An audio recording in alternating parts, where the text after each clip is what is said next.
The October morning sun streamed through Eleanor Winter's Phoenix kitchen window as she scrubbed breakfast dishes.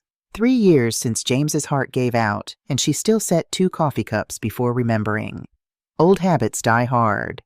The retired librarian's hands, wrinkled but steady, worked methodically through the small stack of plates, her mind wandering to the book club meeting later that afternoon. A buzzing sound interrupted her thoughts.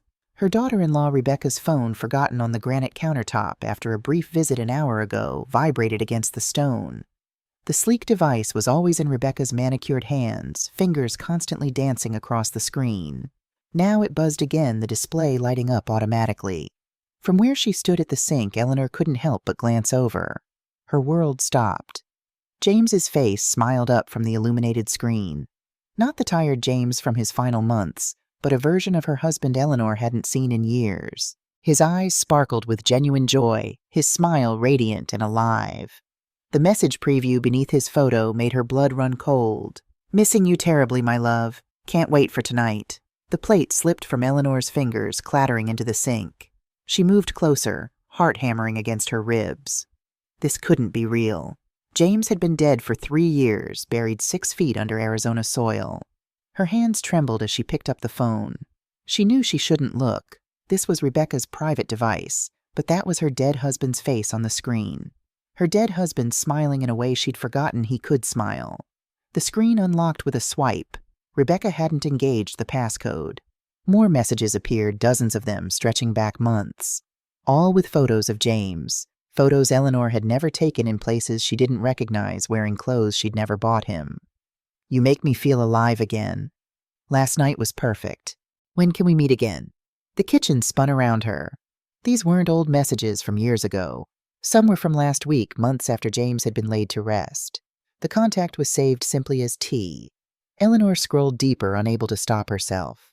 The messages grew intimate, detailed references to secret meetings, shared moments of life that couldn't exist because James had been buried for 3 years. Unless, the terrible thought crept in, what if these weren't someone impersonating James? What if they were real? What if her husband had been living a secret life before his death with her own daughter-in-law? She remembered those final weeks with new clarity. James's mysterious appointments, his sudden improvement in mood despite failing health, the way he'd started dressing better for simple errands, phone calls that ended abruptly when she entered the room, signs she'd dismissed as a dying man trying to feel alive again. The messages painted a picture of passion, of stolen moments.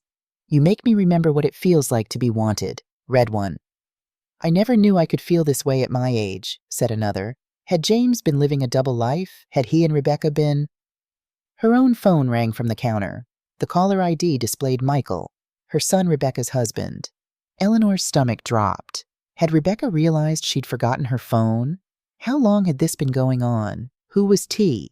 And most terrifying of all, if James had been having an affair with Rebecca before his death, what else didn't she know? Eleanor let the call go to voicemail. Within seconds, her phone buzzed with a text from Michael. "Hey, Mom, Rebecca thinks she left her phone at your place. Don't worry about it. We'll swing by in 20 to pick it up." Don't worry about it. Too late for that warning. 20 minutes felt like hours. Eleanor quickly memorized crucial details. The contact T. The cabin references the dates stretching back months. Then she placed the phone exactly where Rebecca had left it and forced herself to look busy at the sink. The sound of tires on gravel made her heart jump. She scrubbed the same plate she'd been washing when this nightmare began trying to appear normal.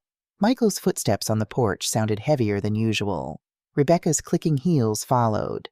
Eleanor called for them to come in, keeping her voice steady. They appeared in the kitchen doorway. Michael with his father's height and kind eyes, Rebecca perfectly put together in designer jeans and a silk blouse, her dark hair framing a face that belonged in magazines. Michael kissed his mother's cheek while Rebecca's eyes darted immediately to the counter. "Sorry to bother you, Eleanor," she said, moving quickly toward her phone. "Can't function without this thing." Eleanor watched carefully as Rebecca grabbed the device, noting how her fingers trembled slightly as she checked the screen. Her shoulders sagged with relief, but there was something else there too. Fear. "Everything all right?" Eleanor asked, drying her hands on a towel. "Just work stress," Rebecca replied too quickly. "Big presentation today. Can't afford to be unreachable." It was reasonable enough, but Eleanor had known Rebecca for 15 years. She'd never been the type to get flustered over presentations. Michael opened the refrigerator, helping himself to a glass of orange juice. "How's the heart, Mom, taking your medication?" Eleanor assured him she was following doctor's orders, all while studying Rebecca. When had those dark circles appeared under her eyes? When had she started checking her phone obsessively during family dinners? When had she begun making excuses to leave early from their Sunday gatherings? "We should get going," Rebecca said abruptly, already backing toward the door. "Thanks for keeping it safe, Eleanor." "Of course," Eleanor replied. "See you Sunday for dinner." "Wouldn't miss it," Rebecca said, but her smile didn't reach her eyes. Eleanor watched from the window as they drove away, Michael's sedan disappearing around the corner faster than necessary. Only then did she process what she'd witnessed. This wasn't the Rebecca she knew, the steady, ambitious marketing executive who'd married her son. This was someone with secrets, someone running scared. But scared of what? Of Eleanor discovering those messages, or of whoever T was. Eleanor sank into James's favorite armchair, the leather still holding the faint scent of his aftershave. The afternoon sun cast long shadows across the room where they'd shared 45 years of what she'd thought was an honest marriage. Now she faced the possibility that she'd been living a lie, that her husband had been living a double life with her daughter-in-law, and worse, that someone was continuing that deception using his memory for purposes she couldn't understand. The questions multiplied in her mind. Who was T? How long had this been going on? And most terrifying, if Rebecca was involved in this twisted game, what did that mean for Michael and Ethan? Her 14-year-old grandson Eleanor stared at the wedding photo on the mantel. Her and James, so young, so in love. Had it all been a lie? No, she refused to believe that. There had to be another explanation. She picked up her phone and dialed a number she hadn't called in months. Martha Wilson answered on the third ring, her voice warm and familiar. Eleanor's oldest friend, a retired nurse who'd worked at Phoenix General for 40 years, had been there through everything. James's diagnosis, his decline, his funeral. "Martha, I need your help. Something's wrong with James's death." An hour later, Martha sat across from Eleanor at the kitchen table, teacup untouched, listening without interruption, as Eleanor explained the messages, the photos, Rebecca's reaction. "You think James and Rebecca were having an affair?" Martha's weathered face showed no judgment, only concern. "I don't know what to think anymore. But these messages, they continued after he died. Someone is using his photos, his memory." Martha considered this. "What were James's symptoms before he died?" "Exactly as you remember them." Eleanor closed her eyes, recalling those painful final weeks. Fatigue, of course, shortness of breath, but also nausea, blurred vision, irregular heartbeat. The doctor said it was his heart failing. "Nausea and vision disturbances aren't typical heart failure symptoms," Martha said slowly. "But they are consistent with something else. Digitalis toxicity."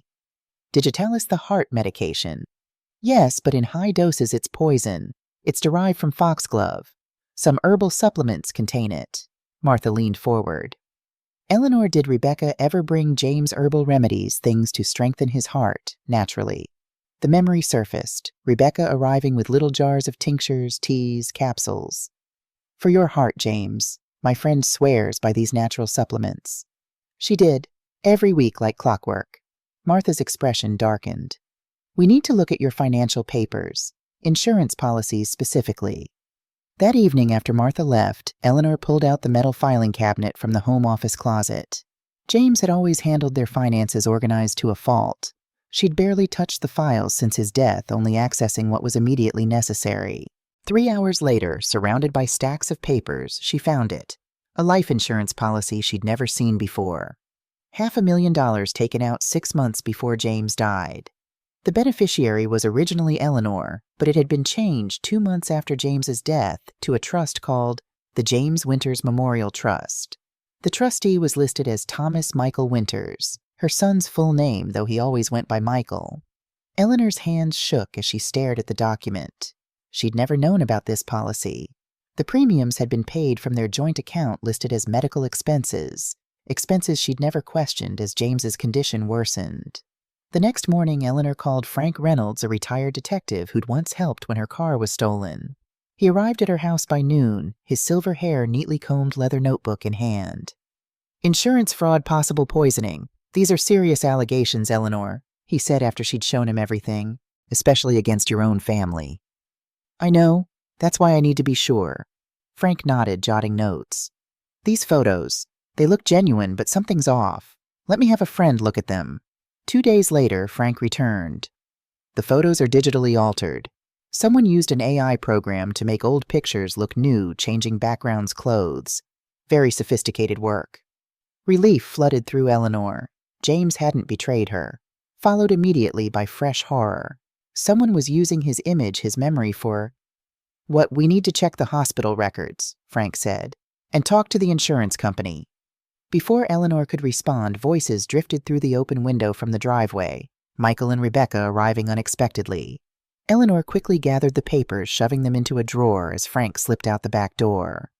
Mom, Michael called, letting himself in with his key. Eleanor composed herself, stepping into the living room. Michael, what a surprise. Just thought I'd check on you. You didn't answer my calls yesterday. Rebecca stood slightly behind him, her smile not reaching her eyes. We brought lunch, she said, holding up a takeout bag. Your favorite, turkey club from Marston's. Over lunch, Eleanor watched them closely. Michael seemed normal, concerned about his mother living alone, asking about her heart medication. Rebecca was quieter than usual, her eyes darting occasionally to the drawer where Eleanor had hidden the papers. After they left, Eleanor waited 30 minutes, then drove to Ethan's school. Her grandson's face lit up when he saw her waiting in the pickup line instead of his mother. Grandma, what are you doing here? Thought we might get ice cream before I drop you home. Your mom had some errands. At the ice cream parlor, Ethan devoured a chocolate sundae while Eleanor picked at vanilla. She'd always been close with her grandson. They shared a love of history books and classic films that neither Michael nor Rebecca understood. How are things at home, Ethan? She asked carefully. The boy shrugged, but something flickered in his eyes. Fine, I guess. Your parents doing okay? He hesitated, pushing ice cream around his bowl.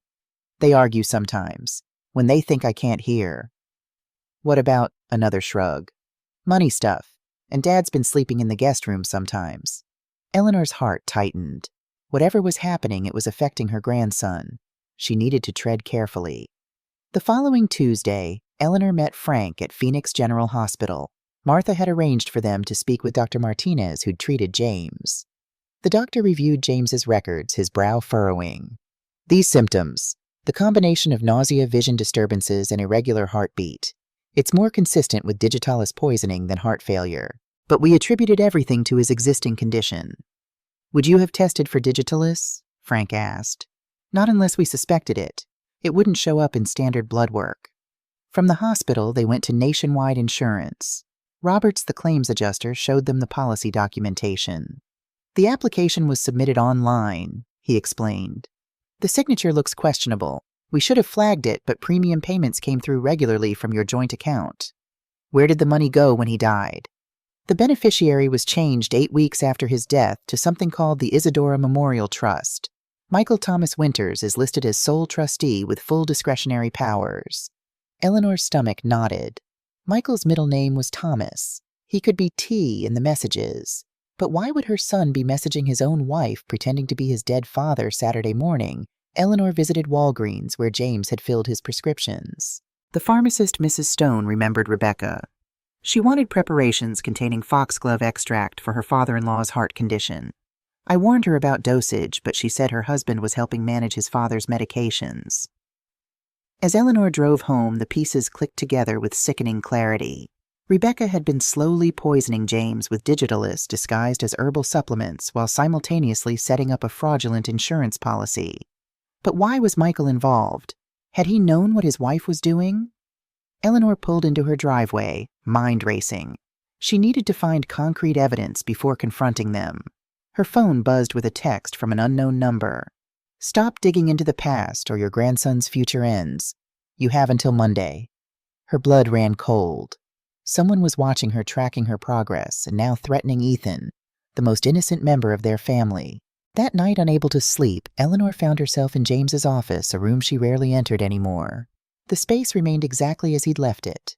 Books lined the shelves, history journals stacked on the desk, his reading glasses still perched on top of an unfinished manuscript about Civil War battle strategies. She ran her fingers along the spines of his beloved books, seeking comfort in their familiar presence. As she reached the shelf containing family photo albums, her hand knocked against a small wooden box she didn't recognize tucked behind the largest album. Eleanor pulled it out, frowning. The ornate cedar box wasn't something she remembered, though it looked old and well cared for. Inside she found papers, yellowed with age, official-looking documents. Her hands trembled as she read the heading, Certificate of Adoption. Michael's name was printed beneath, along with James and Eleanor's as adoptive parents, and the names of his birth parents, Samuel and Elizabeth Parker. The room tilted sideways. Michael was adopted. How could she not know this? But as she read further, memories surfaced. Sam and Liz Parker, their closest friends in college, killed in that terrible car accident in 1979. Baby Michael, just 6 months old, left orphaned. The papers showed James and Eleanor, named as godparents, had adopted him. Eleanor sank into James's chair, overwhelmed. They had adopted Michael, loved him as their own, and never told him. The decision made when grief was fresh and a baby needed stability had somehow extended into a lifetime of silence. James had insisted they wait until Michael was older, then that they wait until he was through college, then that they wait until he was settled in his career. Eventually, the secret had become too big, too impossible to share. Had Michael somehow discovered this? Was that why he'd turned against them? Deeper in the box, Eleanor found a journal. James's private thoughts she'd never read. The last entry, dated 3 days before his death, made her gasp. Michael was in my office yesterday when I came home early. He said he was looking for a book, but his face when I entered, there was guilt there. I wonder if he found the adoption papers I've kept hidden all these years. I should have told him long ago. I will tell him everything tomorrow, explain how much Sam and Liz loved him, how we promised to raise him as our own. I worry about Rebecca's influence on him. Something about her has never felt right to me. The way she looks at me sometimes. I need to talk to Eleanor about this too. He never had that conversation. The next day, his condition had worsened dramatically. 2 days later, he was gone. Eleanor's phone rang, startling her. Frank Reynolds. "I've found something," he said without preamble. Rebecca was previously married to a man named Thomas Reed, a pharmaceutical researcher specializing in plant-based compounds. They divorced 5 years ago, but my contact says they've been seen together as recently as last month. The final piece fell into place. Thomas Reed, T in the messages. Not Michael, but Rebecca's ex-husband. Or perhaps not so ex, after all.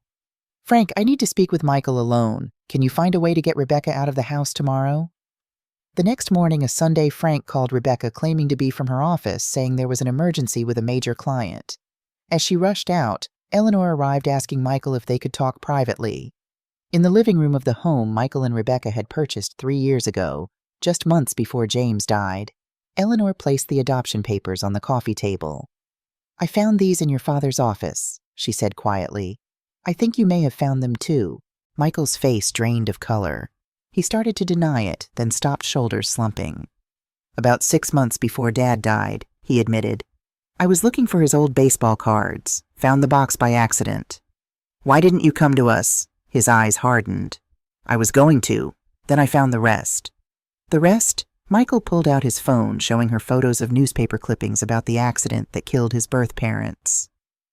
"Rebecca helped me investigate after I found the adoption papers. We discovered this wasn't just an accident. Dad was driving behind them that night. He forced them off the road." Eleanor's heart stopped. "What? That's not true. Your father wasn't even there." "The police report mentions a blue Chevrolet seen near the accident. Dad drove a blue Chevy back then. Rebecca found witnesses who said there was an argument at the party before Sam and Liz left. Something about Dad owing them money." Eleanor shook her head, stunned. "Michael, none of that is true. Your father and I were home that night. Sam and Liz left the party early because you had a fever. The accident happened on the interstate. A truck driver fell asleep at the wheel." "That's not what the evidence shows." His voice trembled. "Rebecca found Dad's journal where he confessed to feeling guilty about their deaths. Your father felt guilty because he'd argued with Sam about politics earlier that day. Nothing serious. Survivor's guilt, not confession. Rebecca fed you lies." Eleanor reached for his hand. "Think, Michael. Why would she do this? Why turn you against your father?" Doubt flickered in Michael's eyes. "She was helping me find the truth." "Was she? Or was she manipulating you while she and her ex-husband Thomas poisoned your father?" Michael pulled his hand away. Thomas, how do you know about him? Eleanor explained everything. The digitalist poisoning the insurance policy, the altered photos, the messages between T and Rebecca. With each revelation, Michael's expression shifted from disbelief to horror. I knew she was still in touch with Thomas, but she said it was just about finalizing some property division. His voice cracked. I didn't know about any insurance policy. The trust is in your name, but have you seen any of the money? He shook his head slowly.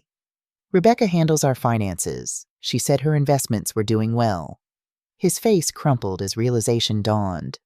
Oh God, Mom, what have I done? What exactly have you done, Michael? Eleanor's voice was steady, though her heart raced. He couldn't meet her eyes.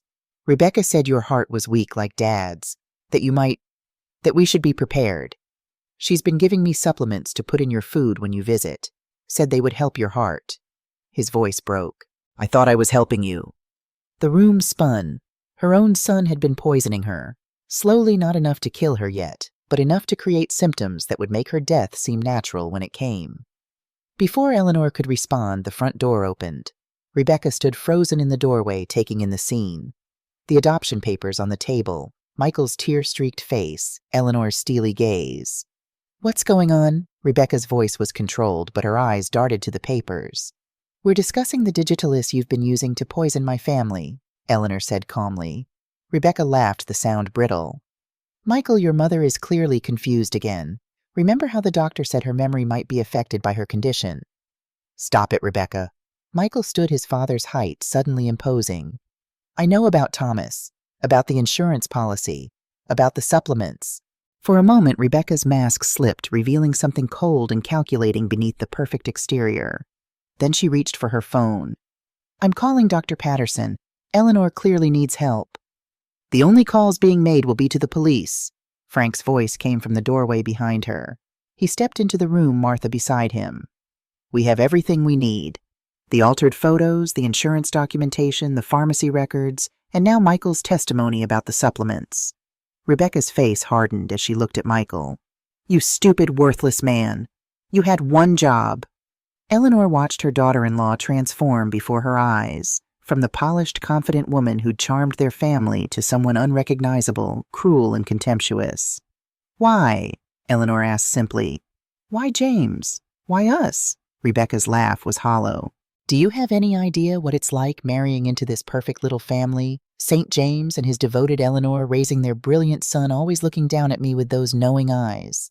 James figured it out, you know. He was going to expose us. Us? Me and Thomas. We never stopped loving each other. But his research was going nowhere, and I was drowning in student debt. We needed a fresh start. Her eyes glittered. $500,000 and a wealthy widow to slowly eliminate.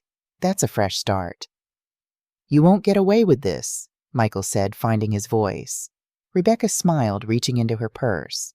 Oh, but I will, because there's one factor you've forgotten. The front door burst open again. Ethan stood there, backpack still on, eyes wide as he took in the scene. Behind him loomed a tall, thin man with calculating eyes and salt and pepper hair. Mom, Dad, what's happening? Ethan's voice quavered. The man, Thomas Eleanor realized, placed a hand on Ethan's shoulder. Your grandmother isn't feeling well, Ethan. We need to take her home. Don't touch my grandson, Eleanor said, her voice steel. Rebecca's smile widened. I believe we'll be leaving now. All of us. She pulled a small pistol from her purse. And Eleanor will be staying here to rest. Permanently. Frank moved to intervene, but Thomas was faster, producing his own weapon. I wouldn't, old man. In the frozen moment that followed, no one noticed Ethan slipping his phone from his pocket, the 911 call already connected, recording everything. You won't get away with this, Eleanor said quietly. Too many people know now. Rebecca laughed. Know what that an elderly woman with a heart condition, distraught over discovering her husband's affair with his daughter-in-law, took her own life so tragic. Is that why you created those fake messages? Eleanor asked. To establish the affair story. Thomas is quite talented with photo editing software, Rebecca said proudly. Those pictures of James looked so real, even Michael believed his father was sleeping with his wife. But why use James's photos to text yourself? Martha asked, keeping Rebecca talking as they heard distant sirens. Rebecca rolled her eyes. A private joke between Thomas and me. Every I love you was really us celebrating another successful dose of digitalis. Her smile was chilling. We needed a motive for your supposed crime of passion, Eleanor. Jealous wife discovers husband's affair eliminates him in a rage. Classic story, very believable. The sirens grew louder. Rebecca's head turned slightly toward the sound. In that moment of distraction, Michael lunged for her, knocking the gun from her hand. Thomas swung his weapon toward Michael, but Frank tackled him to the floor. The gun skittered across the hardwood. Ethan rushed to Eleanor's side, showing her his phone with the active 911 call. I recorded everything, Grandma. 2 police cars screeched to a halt outside officers rushing in with weapons drawn. In the chaos that followed, Rebecca and Thomas being handcuffed, statements taken, evidence collected, Eleanor held Ethan close, his thin shoulders shaking against her. It's over, she whispered. We're safe now. Later that night, after the police had taken Rebecca and Thomas away, and Ethan had finally fallen asleep in the guest room, Eleanor and Michael sat on her back porch, the desert night cool around them. I don't know how to begin to apologize, Michael said, voice rough with emotion. I believed her lies. I gave you those supplements. You were manipulated by someone who preyed on your deepest insecurities and questions about your identity, Eleanor interrupted gently. I'm the one who should apologize. We should have told you about the adoption long ago. Why didn't you? Eleanor looked out at the garden James had lovingly tended, now illuminated by moonlight. At first, we wanted to wait until you were old enough to understand. Then it never seemed like the right time. We were afraid of hurting you, of making you feel different. It was wrong of us. Tell me about them. My birth parents. Eleanor smiled sadly. Sam and Liz were our dearest friends. Sam taught history with your father at ASU. Liz was an artist. You have her eyes and her talent for drawing. They adored you, their miracle baby, after years of trying. When they died, there was never any question about us taking you. Not as a duty, but as a gift. Michael was quiet for a long moment. I wish I'd known them. I wish I'd known the truth. Truth is always worth fighting for, Eleanor said, no matter how painful. She reached for his hand. We have a long road ahead. You'll need to cooperate with the investigation, possibly testify against Rebecca. He nodded, the weight of everything settling on his shoulders. What happens now? Eleanor looked toward the house where her grandson slept safe for the moment, but forever changed by what he'd witnessed. Now we heal, together, as a family built on truth instead of lies. As they sat in the quiet desert night, Eleanor thought about the journey ahead, the legal battles, the recovery from betrayal, the rebuilding of trust. It had begun with a forgotten phone and a message that shouldn't exist, but it would end with justice and eventually peace. For now, that was enough. Detective Morrison returned the next morning, her demeanor grave and purposeful. The Phoenix PD had charged Rebecca and Thomas with conspiracy to commit murder, attempted murder, and insurance fraud. Michael had been allowed to remain free due to his cooperation, though charges were pending based on his involvement in Eleanor's poisoning. We'll need your testimony for the grand jury, Morrison told Eleanor as they sat in the kitchen.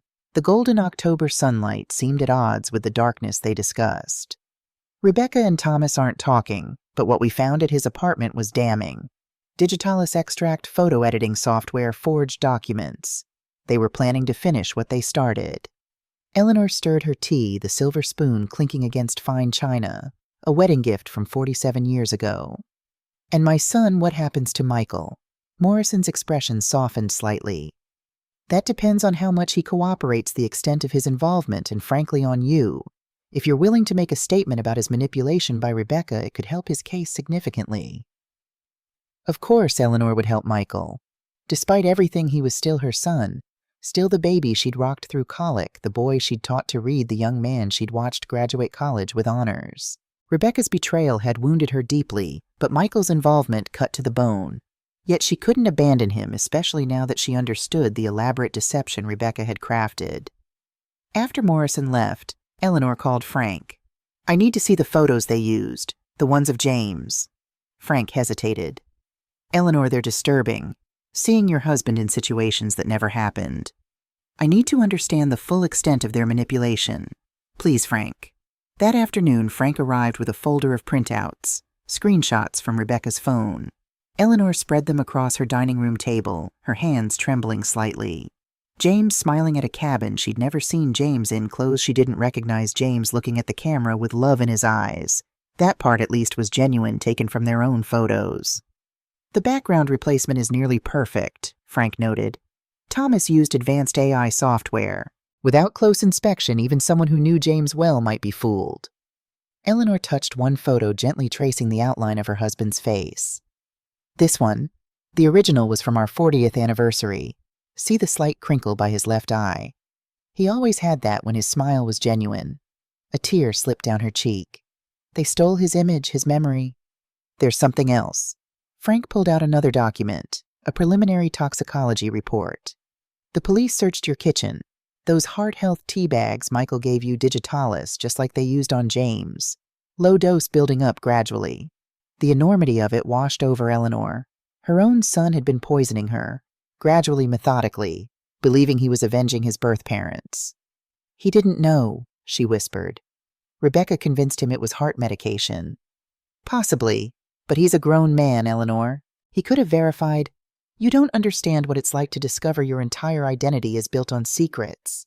Eleanor's voice strengthened. Michael found out he was adopted in the worst possible way, then had that vulnerability exploited by someone he trusted completely. I'm not excusing what he did, but I understand it. Frank nodded slowly. What will you do now? Eleanor gazed out the window at the garden where James's ashes were scattered among his beloved roses. First, I protect Ethan.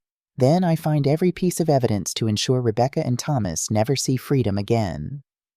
2 days later, Eleanor sat in her living room across from Ethan. Michael had agreed to let the boy stay with his grandmother while the legal proceedings began. The teenager looked smaller somehow, shoulders hunched, eyes shadowed from witnessing his mother's true nature. You must have questions, Eleanor said gently. Ethan fidgeted with the hem of his t-shirt, not meeting her eyes. Did Mom really try to kill Grandpa James? The directness of the question, so characteristic of Ethan's straightforward mind, nearly broke Eleanor's heart. Yes, she and a man named Thomas poisoned your grandfather, slowly making it look like his heart was failing naturally. And Dad helped. Eleanor chose her words carefully. Your mother convinced your father of many untrue things. She manipulated him into helping her without understanding what he was really doing. Ethan nodded, processing this. I knew something was wrong. I heard them fighting a lot. Mom would get these calls and go outside to talk. And Dad, he started acting weird after Grandpa died. He finally looked up, his eyes, so like James's, filled with tears. Is Dad going to go to jail? I don't know, sweetheart, but we're going to face whatever comes together. The boy's next question caught her off guard. Is it true Dad isn't really your son? Eleanor's breath caught. Had he overheard that part? Biologically, no. Your father was adopted when he was a baby, but in every way that matters, he is absolutely my son. So I'm not really your grandson. Eleanor moved to sit beside him, taking his hands in hers. Listen to me, Ethan James Winters. Family isn't just blood. It's love. It's choice. It's showing up every day. You are my grandson in every heartbeat, every breath, every moment. Nothing can ever change that. Ethan leaned against her shoulder, and Eleanor felt the dampness of tears through her blouse. For the first time since this nightmare began, she allowed herself to cry openly too. For James, for Michael, for Ethan, for the family that had been fractured by secrets and lies. That night, after Ethan had fallen asleep in the guest room that was slowly becoming his room, Eleanor sat on the patio staring at the desert stars. The same stars she and James had gazed upon for decades, planning their future, dreaming of growing old together. A future cut short by betrayal. The dream came suddenly in the pre-dawn hours, James standing in their garden trying to tell her something, pointing urgently toward the house. Eleanor woke with a start, heart racing. A memory surfaced. James in his hospital bed 3 days before he died, lucid for a brief moment between pain medications. The letter, he'd whispered. Remember the letter in the safe? She'd assumed it was the delirium talking. James had installed a small safe in their bedroom closet years ago for important documents, but she hadn't opened it since his death, having forgotten the combination. Eleanor slipped out of bed, moving to the closet. The safe was hidden behind hanging clothes, a small square metal box embedded in the wall. What had James always used for combinations? Dates. Their anniversary. No too obvious. His birthday. She tried it. Nothing. Her birthday, still nothing. Then she remembered. June 17th, 1979. The day they brought Michael home. She entered the numbers 61779. The safe clicked open. Inside was a single envelope addressed simply, "For Eleanor when I'm gone." Her hands trembled as she opened it, recognizing James's precise handwriting. "My dearest Eleanor, if you're reading this, I've left you behind something I swore I'd never do. There are things I need to tell you that I couldn't bring myself to say aloud. I believe Michael has discovered he's adopted. I found him in my study last week, the adoption papers disturbed. He said nothing, but there was something in his eyes. Confusion, anger, betrayal. I should have told him years ago. We both should have. That silence is my greatest regret. More troubling is what I've observed of Rebecca these past months. Twice I've seen her meeting with a man at Riverview Park. Intimate conversations too close for mere friendship. I recognized him from a photo in their house. Her ex-husband, I believe. I've also found evidence someone has accessed our financial information. New accounts I never opened. Insurance policies. Most concerning, I've been experiencing strange symptoms after taking the herbal supplements Rebecca brings. Nausea vision changes heart palpitations beyond my usual condition. Martha once mentioned similar symptoms in a Digitalis overdose case. I've stopped taking them, and the symptoms have improved. I plan to speak with Michael to tell him everything about his adoption, about the wonderful people who brought him into this world. I also intended to share my concerns about Rebecca, but my condition has worsened suddenly, and I fear I may not have the chance. If something happens to me, investigate. Trust Martha and Frank. Protect our son even from himself if necessary, and know that loving you has been the greatest joy of my life. Always yours, James. Eleanor pressed the letter to her heart, tears streaming down her face. James had known, or at least suspected, what was happening. He'd tried to warn her, but time had run out. With renewed purpose, Eleanor dressed and woke Ethan. "We need to visit your father today," she told him. "There's something he needs to see." At the detention center where Michael was being held pending a bail hearing, Eleanor and Ethan sat across from him at a metal table. Michael's face was haggard, his eyes bloodshot from lack of sleep. The orange jumpsuit made him look vulnerable, diminished. Eleanor placed James's letter on the table. "Your father wrote this before he died. He knew what was happening, Michael. He knew about Rebecca and Thomas. He knew you'd found out about your adoption, and he was going to tell you everything." Michael read the letter, his hands shaking violently. When he finished, he covered his face. "He knew," came his muffled voice. "He knew, and he was still going to tell me the truth. He wasn't the monster Rebecca painted him to be. He loved you more than his own life," Eleanor said softly. "As do I." Michael looked up, anguish etched in every line of his face. "How could I have been so blind? So stupid Rebecca showed me altered documents, fabricated journal entries, edited photos, all proving Dad had caused my birth parents' accident. I wanted to confront him, but she convinced me to wait to gather more evidence. Then he died, and I thought it was justice." Ethan, who had been silent, suddenly spoke. "Mom's really good at making people believe things. She did it to me, too. Told me Grandma was getting confused, that we needed to watch her carefully." Michael reached for his son's hand. "I'm so sorry, Ethan. For everything." "Did you know what the supplements were really doing to Grandpa and Grandma?" Michael's face crumpled. "No, I swear to you both I didn't. Rebecca told me they were natural heart remedies that would help Dad then later Mom. She said doctors sometimes miss alternative treatments." His voice broke. "But I should have questioned it. I should have researched what I was giving them. My blindness is unforgivable." "Not unforgivable," Eleanor corrected gently. "Difficult to forgive, perhaps, but not impossible." After the visit, Eleanor drove Ethan to school, then met Frank at a small cafe downtown. She showed him James's letter. "This changes things," Frank said, scanning the contents. "It establishes James's suspicions before his death, his awareness of the supplement's effects, and most importantly, it documents Rebecca's meetings with Thomas while she was married to Michael. Will it help Michael's case? Possibly. It supports the claim he was manipulated. But Eleanor," Frank hesitated, "the prosecution still has evidence he administered substances to you regardless of whether he knew what they were. That's still a crime." Eleanor nodded, accepting this hard truth. "What about Rebecca and Thomas? When is their trial? Not for months. These cases take time to build. But with this letter, James's medical records, the forged insurance documents, and Ethan's recorded confession, they'll face serious consequences.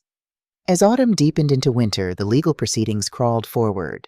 Michael was released on bail with strict conditions: no contact with Rebecca, limited supervised visits with Ethan, and a monitoring bracelet.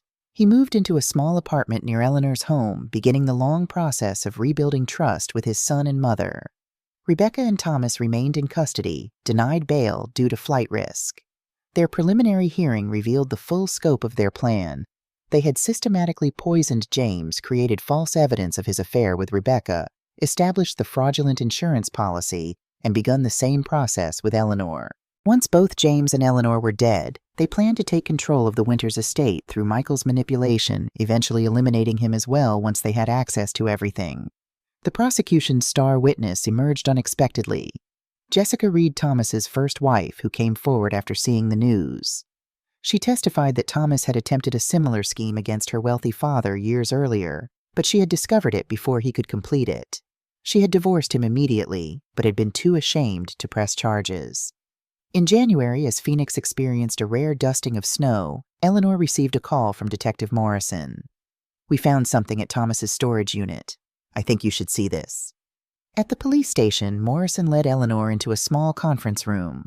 On the table lay a collection of notebooks, journals written in what appeared to be James's handwriting, but with content Eleanor knew was fabricated. "These are elaborate forgeries," Morrison explained. Detailed confessions about causing the Parkers' accident, about resenting Michael as he grew up, about having an affair with Rebecca. Thomas created these to show Michael, to convince him his father was a monster. Eleanor picked up one journal, running her fingers over the handwriting.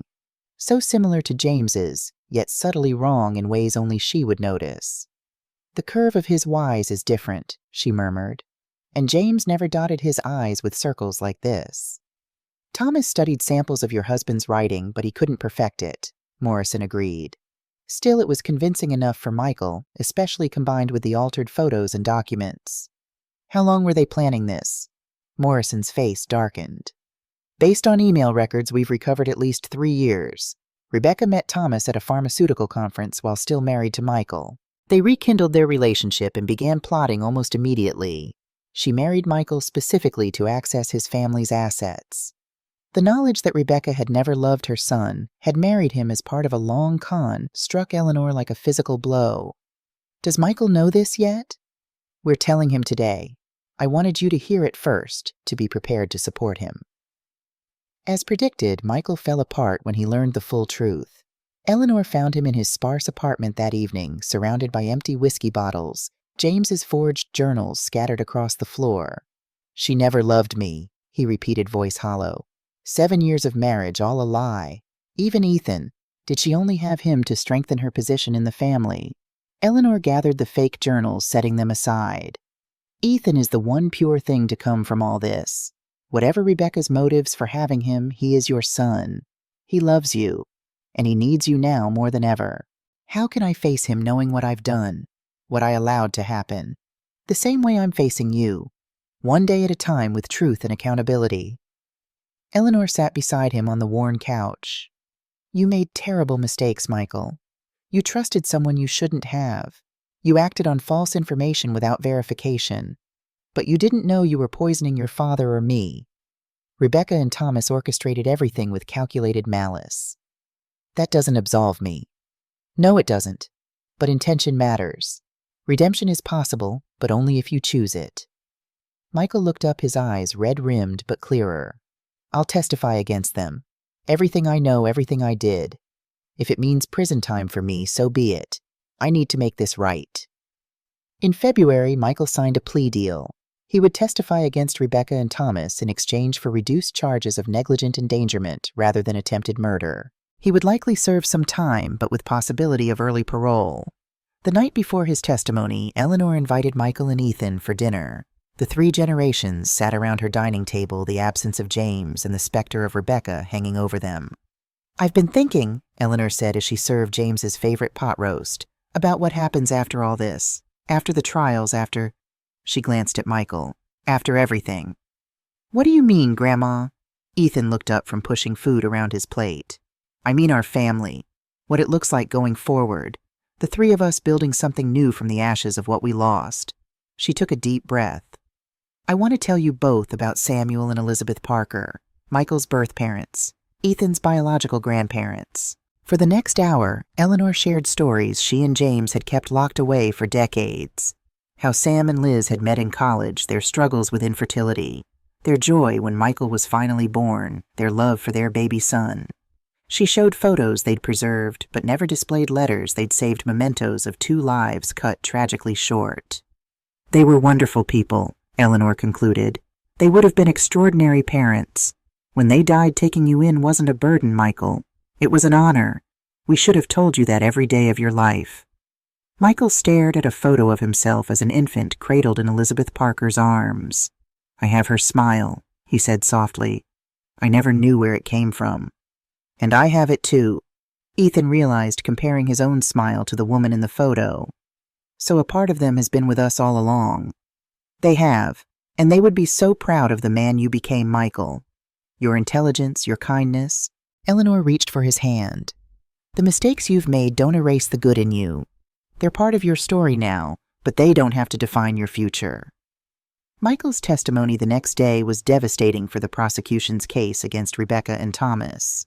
He detailed how Rebecca had gradually introduced him to Thomas as a financial advisor, how she had manufactured evidence against James, how she had convinced Michael to administer supplements to both his parents. Rebecca's attorney attempted to paint Michael as the mastermind, suggesting he had orchestrated everything to eliminate his parents and claim their estate. But Michael's raw honesty about his own culpability, combined with James's letter, the forensic evidence, and Ethan's recorded confession, created a compelling case against the true architects of the scheme. The trial lasted 3 weeks each day, revealing new depths of Rebecca and Thomas's deception. Medical experts testified about Digitalist poisoning. Financial investigators detailed the complex web of fraudulent accounts and policies, and forensic analysts demonstrated how photos and documents had been altered. On the final day of testimony, Eleanor took the stand. The prosecutor guided her through her discovery of the messages on Rebecca's phone, her investigation with Frank and Martha, and her realization of what had happened to James. Rebecca's attorney cross-examined her aggressively, suggesting Eleanor had manipulated Michael into testifying against his wife out of jealousy and resentment. Isn't it true, Mrs. Winters, that you resented your daughter-in-law's youth and beauty, that you couldn't stand the thought of her inheriting what you believed was rightfully yours? Eleanor met Rebecca's eyes across the courtroom. The younger woman stared back coldly, her perfect facade cracking slightly under the weight of the evidence against her. What I resented, Eleanor replied calmly, was that she took advantage of my son's trust, poisoned my husband, and attempted to do the same to me. What I resented was that she robbed James of his final years, robbed Ethan of his grandfather, and used my family's love as a weapon against us. Beauty fades, counselor. Character doesn't. In the gallery, several jurors nodded slightly, their expressions hardening as they looked at Rebecca. The deliberations lasted less than 6 hours. The verdict was unanimous, guilty on all counts for both Rebecca and Thomas. At the sentencing hearing 2 weeks later, the judge showed no mercy. The calculated nature of these crimes carried out over years against vulnerable victims who trusted you demonstrates a level of depravity this court rarely encounters, he told Rebecca and Thomas. You have shown no remorse, no acknowledgement of the lives you've damaged. The court sentences each of you to life imprisonment without the possibility of parole for first-degree murder, plus 25 years for conspiracy, fraud, and attempted murder to run consecutively. As the bailiffs led them away, Rebecca finally looked at Eleanor without the mask of manipulation. There was no remorse in her eyes, only anger that her plan had failed. Outside the courthouse, reporters swarmed around Eleanor, Michael, and Ethan. Detective Morrison created a path through them to a waiting car. How do you feel about the verdict, Mrs. Winters? One reporter shouted. Eleanor paused, considering. Justice doesn't fill the hole that James's death left behind. It just makes it easier to live with. In the car, Ethan looked up at her with eyes that seemed far too old for a 14-year-old. Will we be okay now, Grandma, Dad, and me? Eleanor squeezed his hand. We're going to be more than okay. We're going to be a family again, a real one built on truth instead of lies. Michael's sentencing hearing came next, a subdued affair compared to the high drama of Rebecca and Thomas's trial. The judge acknowledged Michael's cooperation, his genuine remorse, and the extraordinary manipulation he had experienced. While the court cannot ignore that you administered substances to your mother without proper verification of their contents, I recognize that you believed you were helping her, not harming her. The judge leaned forward. Your actions were negligent and dangerous, Mr. Winters, but they were not malicious. The court sentences you to 3 years with eligibility for parole after 18 months, plus 5 years probation. Before the bailiffs took Michael away, Eleanor embraced him. We'll be waiting for you, she promised. Ethan and I both. Michael looked into his mother's eyes, his own filled with tears. I don't deserve your forgiveness. Forgiveness isn't about deserving Michael. It's about choosing to move forward unburdened by the past. We have a long road ahead. Don't make it longer by rejecting the love being offered to you. As spring bloomed across Phoenix, Eleanor and Ethan established a new normal. The boy moved permanently into Eleanor's guest room, transformed now with posters of his favorite bands and a desk for homework. Eleanor enrolled in a computer class at the community center, determined to understand the technology that Rebecca and Thomas had used to manipulate her family. Every weekend they visited Michael. Eleanor brought home-cooked meals, and Ethan shared school projects and soccer victories. Slowly the wounds began to heal. Michael joined a prison therapy group working through his grief, anger, and guilt. He began corresponding with his birth mother's sister, an aunt he never knew existed, filling in more pieces of his biological family's history. 1 year into Michael's sentence, he became eligible for work release. 5 days a week, he left the minimum security facility to work at a nonprofit organization helping families affected by fraud and financial crimes. On Sundays, he was permitted to spend 6 hours at Eleanor's home. The first Sunday he arrived as a semi-free man, Eleanor and Ethan welcomed him with a cake celebrating his progress. As they sat in James's garden, now blooming with new life, Michael looked at the memorial stone they'd placed among the roses. Do you think Dad would forgive me? He asked quietly. Eleanor followed his gaze to the simple marble marker. Your father understood human weakness better than anyone I've ever known. He forgave students who plagiarized, colleagues who betrayed confidences, friends who let him down. He believed in second chances. She touched Michael's hand. But more importantly, he loved you without condition or reservation. That never changed, not for a single moment. As the desert sunset painted the sky in vibrant oranges and purples, the 3 generations sat together in comfortable silence, each lost in their own thoughts. The investigation that began with a forgotten phone had cost them dearly, but it had given them something precious too. Knowledge that they could face the worst betrayals and emerge stronger, that justice was worth fighting for, and that family built on truth could survive anything. Eleanor watched her son and grandson laughing together over a shared joke, and for the first time in years, felt complete peace. There would be challenges ahead. Michael's eventual release, rebuilding his career, helping Ethan navigate adolescence with the shadow of his mother's crimes. But they would face them together with honesty and courage. The people closest to us sometimes hide the darkest secrets, she reflected. But when we have the courage to seek truth, no matter how painful, we find something more valuable than comfortable lies. Real love, real trust, and real peace. In the garden where James's spirit lived on, Eleanor made a silent promise to her husband, to protect the family they'd created together, to honor his memory by living with integrity, and to never again let secrets fester in darkness. Some wounds only heal when exposed to light. 18 months after the sentencing, Michael Winters stood in the lobby of Maricopa County Minimum Security Correctional Facility, clutching a small cardboard box containing his few prison possessions. His early release, granted for exemplary behavior and community service, had come 6 months sooner than expected. Eleanor and Ethan waited just beyond the security checkpoint, their faces alight with anticipation. The guard buzzed the final door, and Michael stepped through to freedom. Ethan, now 16 and nearly as tall as his father, rushed forward, first wrapping his arms around Michael in a fierce embrace. Eleanor followed more slowly, taking in the changes in her son. Leaner, grayer at the temples, lines etched deeper around his eyes. But there was something else too, a steadiness that hadn't been there before, a hard-won clarity. Welcome home, she said, simply joining the embrace. The April morning sun warmed their shoulders as they walked to Eleanor's car, the same reliable sedan she'd driven for a decade, James's choice for its safety rating and fuel efficiency. The sprawling Phoenix landscape spread around them, mountains rising in the distance, the city shimmering under the cloudless sky. "I have a surprise for you," Eleanor told Michael as they drove. "I've been working on something these past few months." She turned onto a quiet residential street in North Phoenix, not far from her own home, and pulled into the driveway of a modest bungalow with a newly planted front yard. "It's yours if you want it. The lease is paid for 6 months to give you time to find your feet." Michael stared at the house, emotion washing over his features. "How did you—" "The nonprofit you worked with helped. They have a program for reintegrating people who've served their time. The condition is that you continue working with them, speaking about financial fraud prevention at community centers and schools." The house wasn't large, just 2 bedrooms, a small living area, and a kitchen overlooking a backyard with a single orange tree, but it represented something profound, a fresh start.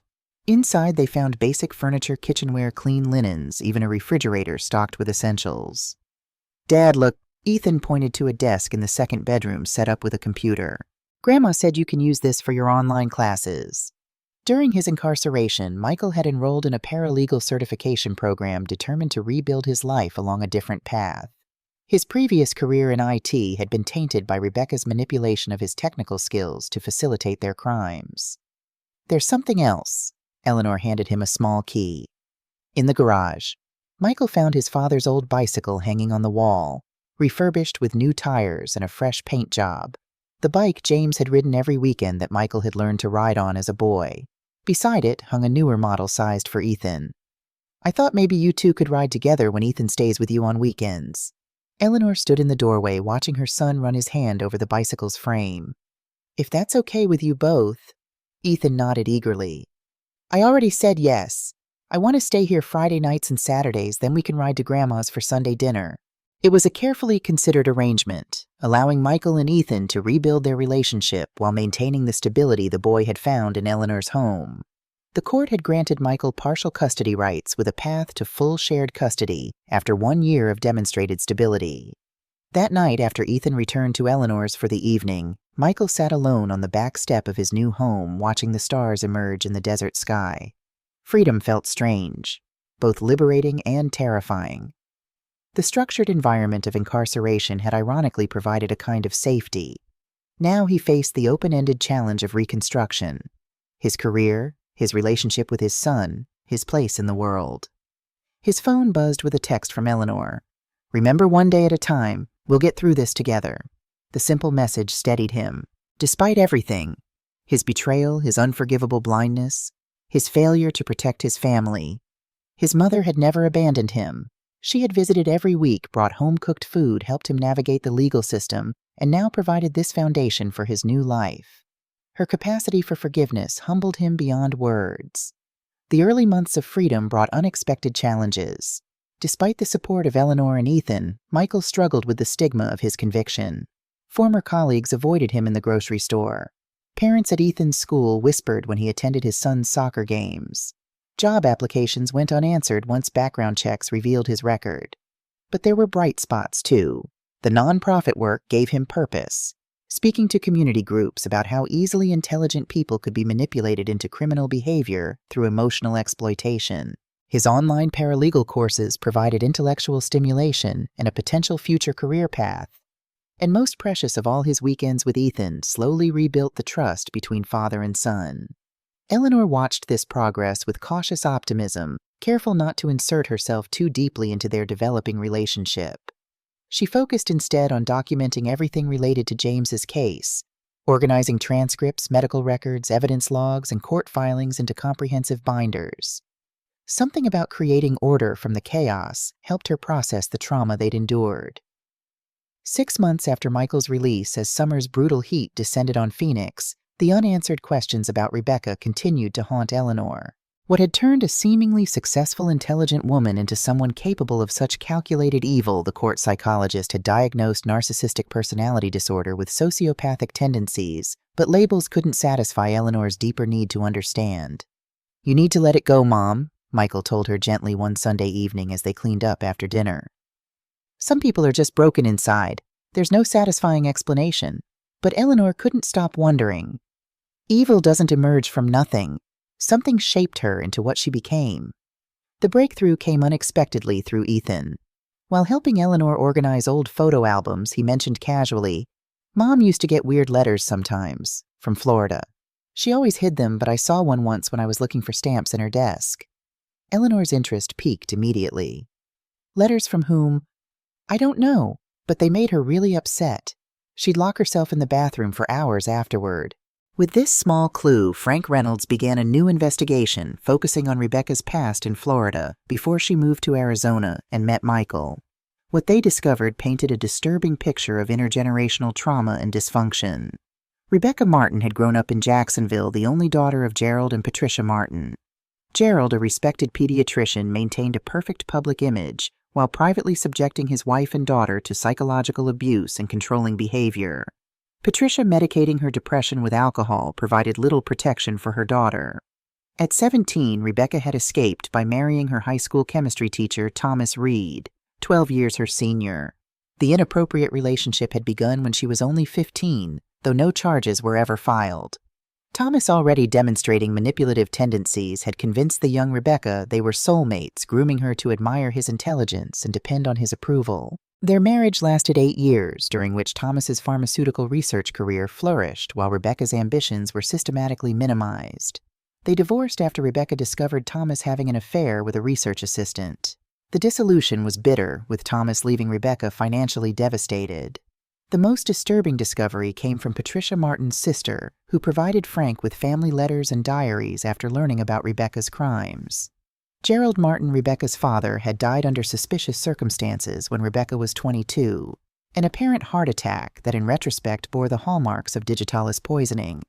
Patricia had died of alcohol-related liver failure 3 years later, leaving Rebecca a modest inheritance that financed her move to Arizona and her marketing degree. The pattern was established early, Frank explained as he shared these findings with Eleanor and Michael. Rebecca learned from her father how to maintain a charming public facade while privately controlling and manipulating others. From her mother, she learned that weakness gets exploited.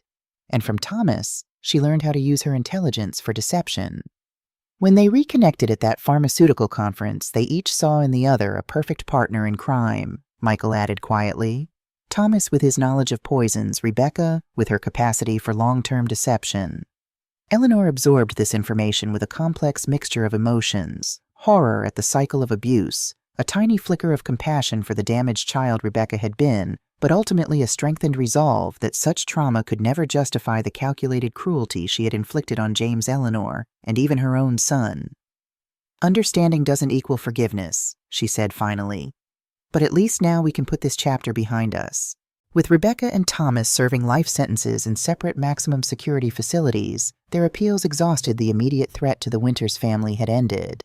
But the ripple effects of their actions continued to shape everyday life in subtle ways.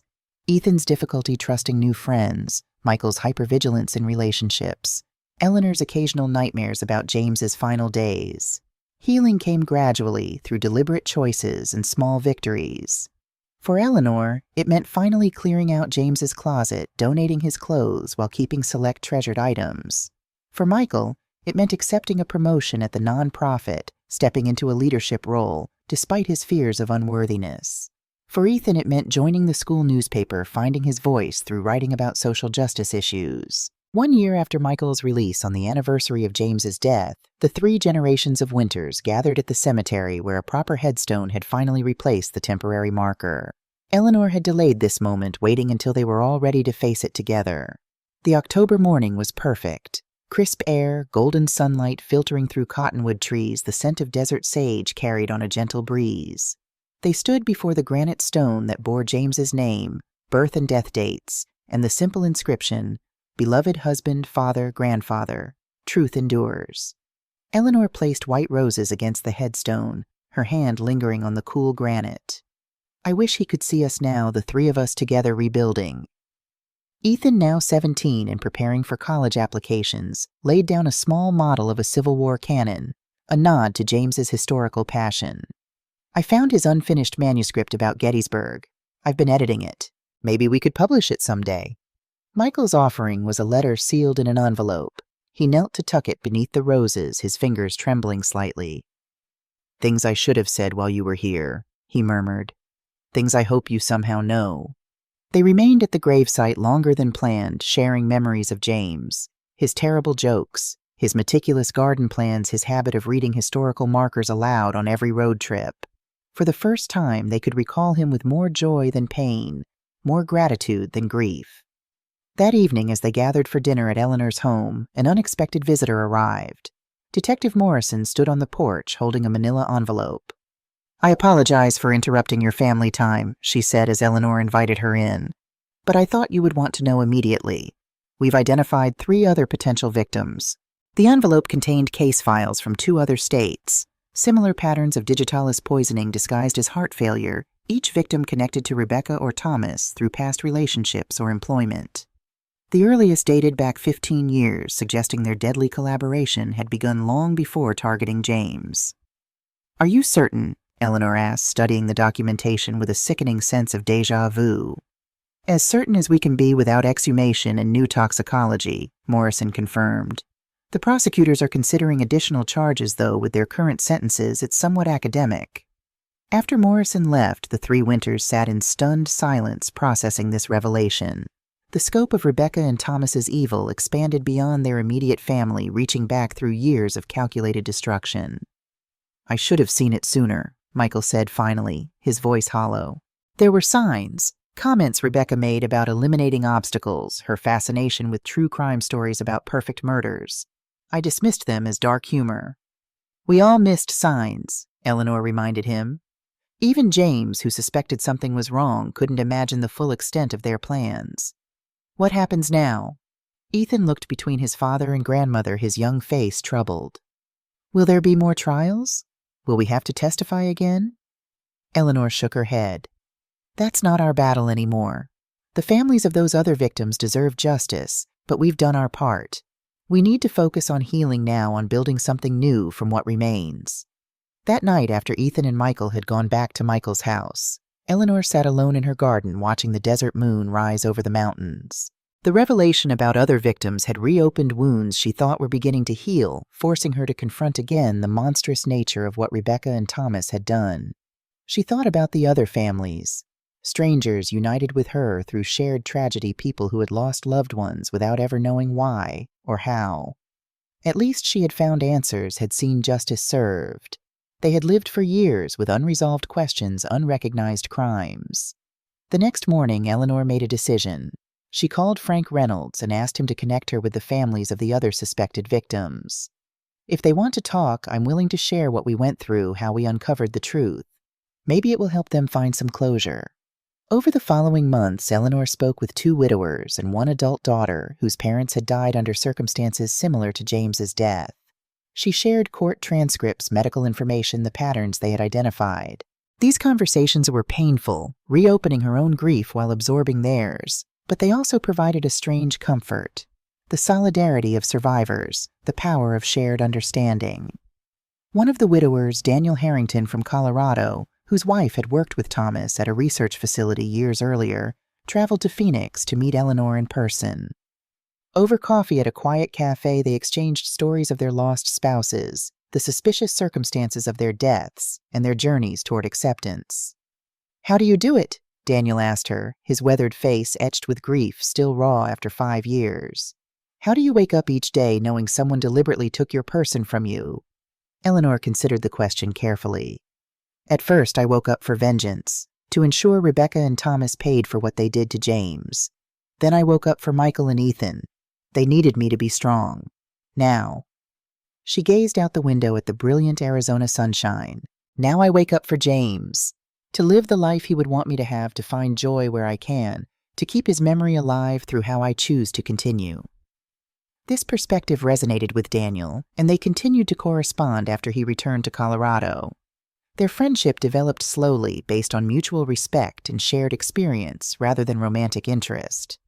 Eleanor found unexpected comfort in connecting with someone who truly understood her loss without being entangled in the complex family dynamics she navigated daily. As the 2nd anniversary of James's death approached, Eleanor faced a new challenge. Michael had met someone, Claire Davis, a fellow volunteer at the nonprofit, a kind woman with warm eyes and a quiet strength. Their friendship had gradually evolved into something deeper, and Michael wanted to introduce her to Eleanor and Ethan. Are you sure it's not too soon? Eleanor asked when Michael called to arrange the meeting. The question reflected her own anxiety rather than judgment. The idea of someone new entering their carefully reconstructed family dynamic felt precarious. We've been taking it very slowly, Michael assured her. Claire knows everything, about Rebecca, about my conviction, about what happened to Dad. She's been incredibly patient and understanding.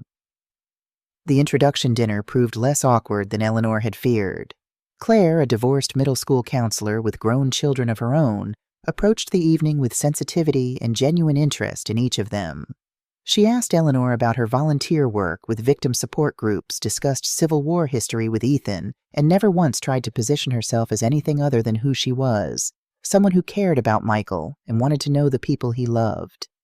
After dinner, while Michael and Ethan cleared the table, Claire helped Eleanor serve coffee in the living room.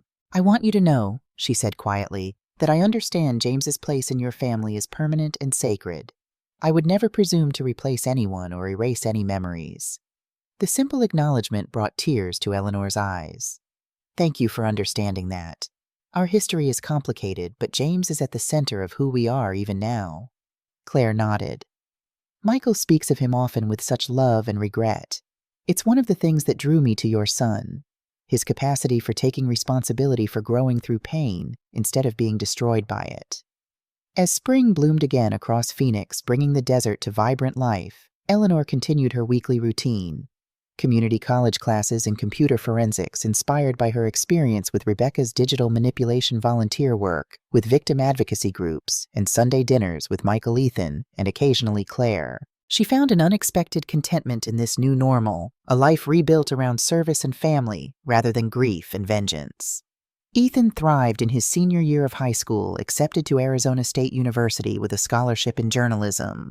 Though the shadow of his mother's crimes would never completely disappear, he had developed resilience beyond his years, channeling his experiences into compassionate writing about justice system reform. Michael's paralegal certification opened doors at a law firm specializing in elder abuse cases, where his personal experience with exploitation made him particularly effective at identifying warning signs and supporting vulnerable clients. His relationship with Claire progressed slowly but steadily, built on honesty and careful communication. Yet beneath this outward healing, Eleanor still struggled with one persistent question. Had James suffered in those final days? Had he known he was being poisoned? Had he tried to tell her only to have his warnings dismissed as delirium? The uncertainty haunted her, especially in the quiet hours before dawn when defenses were lowest. The answer came unexpectedly through Martha's retirement cleaning at Phoenix General. Among old files scheduled for digitization, she discovered a misplaced nursing note from James's final hospitalization, a single page documenting a lucid moment the day before he died. Patient expressed concern about medication, the note read. States something's wrong, not just my heart. Requested to speak with wife alone. Wife summoned but patient unconscious upon her arrival. Eleanor remembered that day, rushing to the hospital after Martha's call, finding James unresponsive, sitting beside him for hours, hoping he would wake again. He never did, slipping away in the early hours of the following morning without regaining consciousness. The knowledge that James had tried to warn her, had fought to communicate his suspicions, even as the poison overwhelmed his system, broke something open inside Eleanor. For the first time since his death, she allowed herself to fully collapse into grief. Raw, primal mourning that she had postponed during the investigation, the trials and the family reconstruction that followed. Michael found her in James's garden, kneeling among the roses, sobbing uncontrollably. He sat beside her without speaking, his arm around her shoulders, letting her release the torrent of emotion she had controlled for so long. He knew, she managed, finally showing Michael the nursing note. He was trying to tell me and I wasn't there in time. Michael read the note, his own eyes filling with tears. He fought to the end. That was Dad. Always protecting us, always fighting for the truth. I should have seen it sooner. Should have questioned the symptoms, the supplements, Rebecca's involvement. If I had, he might still be here. Mom, listen to me. Michael turned her gently to face him. Rebecca and Thomas fooled everyone. Doctors, nurses, me, even Dad for months. They were expert manipulators who planned this for years. You couldn't have known. But if I had just... No, this isn't your burden to carry. Michael's voice grew firmer. Rebecca and Thomas bear the responsibility for Dad's death. Not you, Not me. Them. The healing power of absolution, from her son of all people, washed through Eleanor. For 2 years she had carried a hidden weight of guilt, wondering if she had failed James through obliviousness or negligence. Michael's certainty, his absolution, lifted that burden in a way nothing else could have. That evening, Eleanor sat on her back porch, watching the desert sunset paint the sky in brilliant oranges and purples. The nursing note lay on her lap, painful confirmation, but also a strange comfort. James had tried to fight, had wanted to protect her even at the end. It was so perfectly in character for the man she had loved for nearly 5 decades. She closed her eyes, allowing herself to remember not the frail patient in the hospital bed, but James in his prime. Tall and strong, laughing as he chased young Michael through sprinklers on a summer day, teaching Ethan to identify desert plants, bringing her wildflowers picked from highway medians, just because they matched her eyes. "I didn't let them get away with it, James," she whispered to the twilight air. "We found the truth. We got justice. Your story is complete now." 3 years after James's death, on a perfect April morning, Eleanor stood in her freshly renovated kitchen. After careful consideration, she had finally updated the space that had remained unchanged since James's time, not erasing memories but creating an environment that reflected her current life, rather than preserving a shrine to the past. The new cabinets were painted a soft blue that James would have approved of the countertops, replaced with warm sandstone instead of the dated granite. Photos of the family, including James but also newer images of Michael, Ethan, and even Claire, decorated the refrigerator door. Through the window, she could see Michael and Claire setting up tables in the backyard for Ethan's graduation party. The boy, young man now, had finished high school with honors and would start at ASU in the fall, pursuing a double major in journalism and political science. Martha arrived first, bringing her famous pecan pie, followed by Frank Reynolds and his wife. Several of Ethan's friends came along with teachers who had supported him through the difficult years. Even Detective Morrison stopped by, briefly bringing a gift card and congratulations. As the gathering warmed up, Eleanor found herself standing slightly apart, watching her family with quiet pride. Michael, relaxed and confident in a way she hadn't seen since before Rebecca's betrayal, laughed with Claire as they arranged food on the buffet table. Ethan moved easily among his guests, his father's height combined with a grace all his own.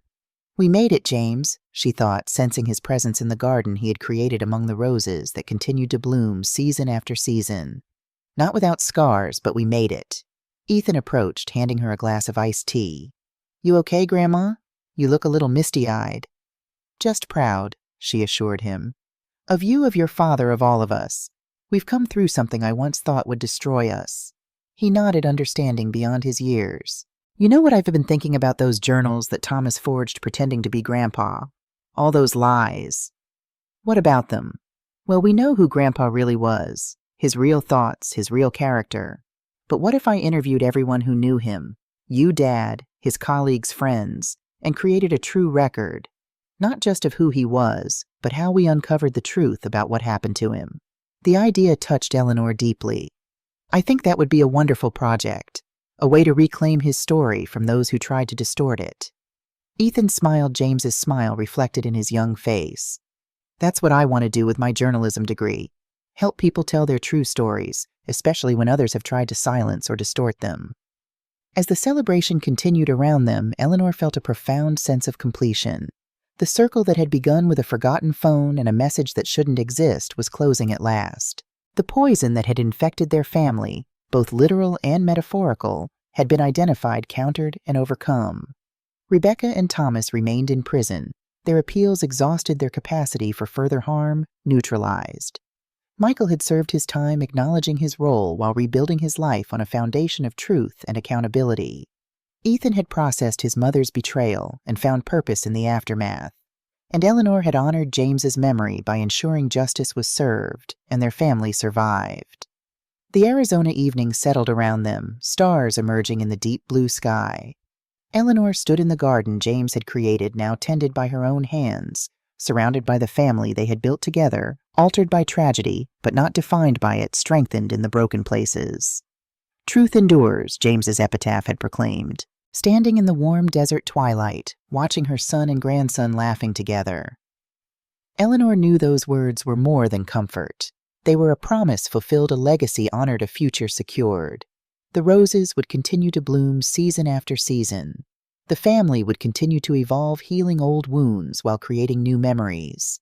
And James's spirit would remain among them, not as a painful absence, but as the foundation upon which they had rebuilt their lives. Eleanor had once believed that James's death had stolen their future. Now she understood that what they had lost was a particular version of that future, the one where he grew old beside her, where they celebrated anniversaries and birthdays together, where he watched Ethan graduate and begin his adult life. But another future had emerged from the ashes of betrayal and loss, one that included justice served, truth-honored family bonds strengthened through adversity, and new relationships formed with those who respected the past while embracing the present. As night fell fully over Phoenix, the party guests gradually departed, leaving just the immediate family, Eleanor, Michael, Ethan, and Claire, sitting around the fire pit in the backyard. The flames cast flickering light across their faces, illuminating the connections between them, not perfect or unmarked by pain, but authentic and enduring. To James, Michael raised his glass in the firelight. Who taught us integrity, who loved us completely, and who brought us together even in his absence? To James, they echoed, glasses raised to the star-filled desert sky. In that moment, Eleanor felt her husband's presence more strongly than she had since his death, not as a ghost or a memory, but as a living force that continued to shape their family's values and choices.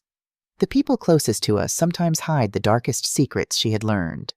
But when we have the courage to seek truth, no matter how painful, we find something more valuable than comfortable lies: real love, real trust, and real peace. The roses James had planted years ago would bloom again next spring, their beauty returning after the harshest desert winter.